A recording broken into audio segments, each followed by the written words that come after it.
more can I say? Top Billin.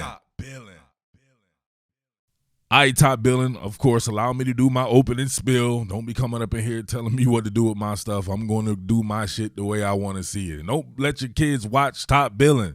It says parental advisory, explicit content. Why would you let your kids watch? Come on, man. Let's be smart about this. All right, so super excited about Ohio State, Alabama, for the simple fact that these teams are virtually carbon copies of each other. Right? You can go through very good offensive line personnel, very good to great run games. I would say great run games between both of them. Great throw games between both of them. Suspect defensive backfield play, although there is some talent amongst both defensive backfields. You get what I'm saying? There are just subtle differences at certain positional units, you know. I believe maybe Alabama has a better edge rush or just overall pass rush in general. Alabama may have better off-ball, well, they do have better off-ball linebackers in my opinion, or at least they're more athletic at the off-ball linebacker position. Ohio State may have a better overall receiving core. The best receiver resides at Alabama with Devontae Smith, and if you get what I'm saying, so on and so forth. So anybody thinking this is a cakewalk, or people saying, oh, Ohio State's going to cakewalk Alabama because of what they did to Clemson. Clemson and Alabama aren't the same team. If you're thinking Alabama's going to cakewalk Ohio State because of so-and-so, they're not the same team. These two teams are their own entities, and this should be treated that way. This is a great matchup. Man, you could call it a 50-50 matchup like we would say in combat sports. This should be a very good game in my opinion. But we still got to break it down like we do it on both sides.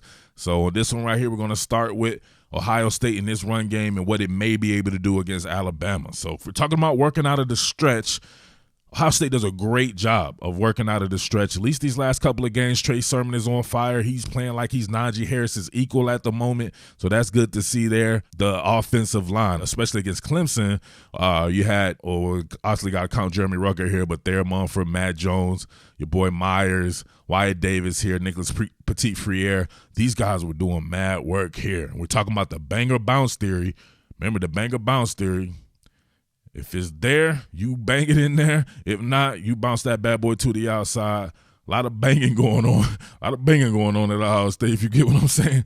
I ain't talking about how some of you dudes want it like that, but you know what I'm saying? We'll get to that another day here. But if you check this out, usually you see doubles at the point of attack. When you start to see that, man, you know some stuff is going well. You get these guys obviously with zone flow across the board there. You can see the double at point of attack start to take shape here between Jones and Myers. Right, banger bounce. If you're able to somehow wash it down completely right there, Trey Sermon would take this, keep it to the outside, stretch it all the way out there. You can see an organic crease forming. Trey Sermon would take this bad boy, find that organic crease, bang it up in there, and that's all she wrote. And this guy has very good zone feel. Him and Najee Harris pretty much equals on that. Look at that right there. Double at the point of attack, and you got to be wary of course, Justin Fields with his legs. They're keeping the backside defender unblocked because Justin Fields' legs blocks him, right? He's got to be cognizant of that. And Trey Sermon's vision there. See them getting out front side. Thayer Munford starts to angle off. You start to see Myers and Davis doing work on a double right here. You can see probably the organic crease going to start to form right there. Trey Sermon does a great job of identifying that. And then that's all she wrote, man. That's really not even on Sermon. And he doesn't really even need that big of a hole to really find pay dirt like that. That's why it's such a good run game. And this is the reason why I would take hold of something like this is I don't believe in Clemson's defensive backfield, but I wholeheartedly believe in Clemson's defensive front if we're talking about going against the run. And Ohio State did a damn good job with that. Everybody getting in work right there. Garrett Wilson out there, Chris Olave occupying. But this is what really sold it right here. Their ability to quick snap or ability to get set, run zone left while Clemson's still trying to send in signals from Venables. And y'all were getting on Venables about stealing signals and not being able to do that and everything. But this looks pretty bad. You can see here they're switching the strength of their defensive formation and everything right in the middle of the play. Nope. Post snap, you screwed right there. And this is something that Alabama was getting got with as well.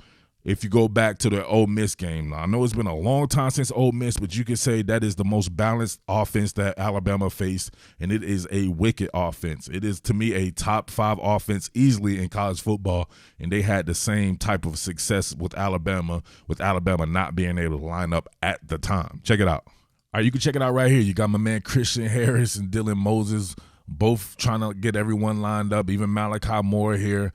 This is too damn late in the play clock for that to be happening. That's not even a quick set on somebody. They're just unprepared. Now, keep in mind, this was at the beginning of the season. You can see right there, Alabama was just 2-0. A lot of things have changed since then. A lot of these young players have a ton more experience. However, you can still say that they have not faced a balanced offense like Ole Miss since. Notre Dame is not that. Florida is the best, in my opinion, is the best throwing offense in the entire country, but it's not supported by a good run game. It's supported by an average at best run game, probably below average if we're being neutral about the situation. So Ole Miss can run the ball. Ole Miss can throw on damn near a level of Florida, but not quite the personnel, if you get what I'm saying there. And they had a ton of success against Alabama there. So you can see right here, this is going to be pistol zone split. So you have Elijah Moore here. He's running that split. He's not going to block anybody right there. Too little for that. But it's just his presence right there being in the way. You got the seam route here by the tight end there. And then, of course, just zone flow across the board. And they're not being set really caused this to be a pretty big gainer here. See all that? Too much action there. You need to be set and ready. Blown off the ball. That's crazy to see that from a guy like, hey, this guy could perhaps be the best player on the field that nobody's talking about right there. Christian Barmore, blown off a double, they washed his ass away like rain, right? Now he's in FEMA mode trying to recover. Too much space right there, and you got them worried about being widened out right there. So I know if Ryan Day, the type of coach he is, he's probably looking at this type of stuff and seeing how they can get these gaping holes as well. So, all right, still working that stretch. Got the FIB here, formation into the boundary. This time, Luke Farrell, of course, Garrett Wilson, Jamison Williams there. Now, on this one, this is mostly about Trey Sermon. Although he's able to bang it, it's mostly derived from him and his physicality, man. The guy runs so damn hard, man. He's such a joy to watch in that aspect there. Bring football, physical football back. But, look at that. And then keep driving with his legs are there. But, of course, right, this is what I do I try to give you guys your medicine in different applications here. This is really a run game study, meaning I want to talk about the offensive lines and stuff like that, but I know running backs sell product, so it is what it is. So while this is definitely focused on Trey Sermon, I want you guys to focus on exactly where the cheese is made, and that will be right here at the point of attack. Once again, you can see same type of deal here. These guys really practicing angling off, giving Trey Sermon his first sight line being right there off of the inside hip or the outside hip of there, Munford, the inside hip there of Mr. Matt Jones. You can see right there, they walling it off, running that, right, a pretty athletic line. Clemson on this one did a good job of slanting. Right, so they slanted off the line anyway. Even though they weren't set, you can still see right here, not being able to get the signal right away. They're still, Skalski's still directing traffic there, not really set on the back end there, but they did a good job of slanting off right here. So they are able to kind of get gaps pressed, right, but not quite the type of gapstinence that you would want there. So you can see right here, these guys moving it up to the second level there, and boom, he's able to cut through right there, break a tackle. Usually the first guy is not going to be able to bring Trey Sermon down. That's the mark of a really good running back. Love it. All right, this one's a little bit different. You can see right here, they're in shotgun. This is one of my favorite zone run concepts here, quick zone. Still zone flow across the board, walling off here. They're taking tighter steps on the line of scrimmage, really getting that tight wall going this way. And this time, even with Farrell here too, he's doing the same thing as well. So this time they want to angle off the outside hip of Farrell there and get it upfield there.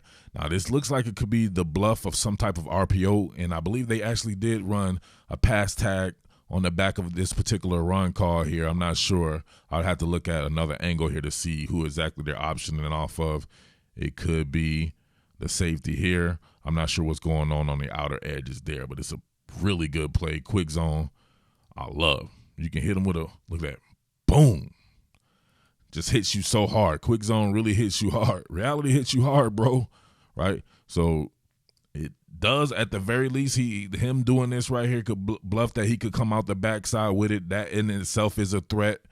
Everybody walling off and angling, and you can see Garrett Wilson right here. Looks like he's running a stop route. So there's a lot of stuff that they can build off of that, but I just love this right here. There's really nowhere to go but to bang this back to the outside edges right there and get everybody washed away like rain. Back off that hip, get upfield there, and you got Fields trailing too. So definitely something off of that they could build upon. Yep, as I thought right here, same exact setup. Winged off here, this time Jeremy Ruckert, but zone flow across the board.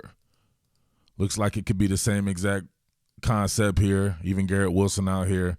However, this is a pass tag on the back of a run call, and it's a leverage now route. You can see the spacing of the defensive backs here, and you can see how they shoot it out here to Chris Olave, which is scary. Quick shot, boom, look at all that space Olave's in. If you 1st and 10, this is just like an extension of your run game. You can still get yourself a first down or very much close to it. Actually did get the first down. So, yep, putting the pass tag on the back of that run call. Ryan Day getting it in. All right, now check this out. You're going to have ghost action along with the zone split cross formation block here, and they do a good job of navigating this. They're out of the pistol as well, and forcing these guys to all muddy the waters here. Definitely some different personnel in here from earlier in the season there, but they're working with the reduced split as well, and they're able to kind of angle off and make it an off-tackle run, and they do a great job of it. Look at this. Real quick, washed away like rain, great vision by Snoop Connor there, and boom, he was off to the races. So forcing them with this, we see at the point, they're really singled off here too. So not necessarily having a double at the point of attack. You get a double right there that really brings it open there. But Snoop Connor does a great job of navigating this with his eyes. Probably immediately thought about bouncing this to the outside there, but angles it off of Mingo, the receiver. And Patrick Surtain actually gets caught up in the traffic. Mingo, 88 and out the gate. Ran down by the great Dylan Moses too. So the counter to that is Alabama, as you can see, they don't play with much spacing. So those leverage screens and all that probably won't be there. However, if you're that closer to the line of scrimmage, all you got to do is break one and you could be off to the races there. But they're going to be playing with a whole different type of setup than Clemson, different type of personnel, much more athletic across the board, but especially in the defensive backfield. It's just going to be a different setup there. So ain't nothing to it but to do it. Ohio State on scholarship with a bunch of freak athletes on offense, Trey Sermon and those guys. It's going to be a great matchup at the line of scrimmage. Take your eye off the ball for once in your life. Watch that line of scrimmage play. It should be very fun to watch. All right, but it's your boy Murf, the Underground King. Make sure you like, comment, subscribe, tell a friend to tell a friend, and I am out. Peace. What more can I say? Top Billin.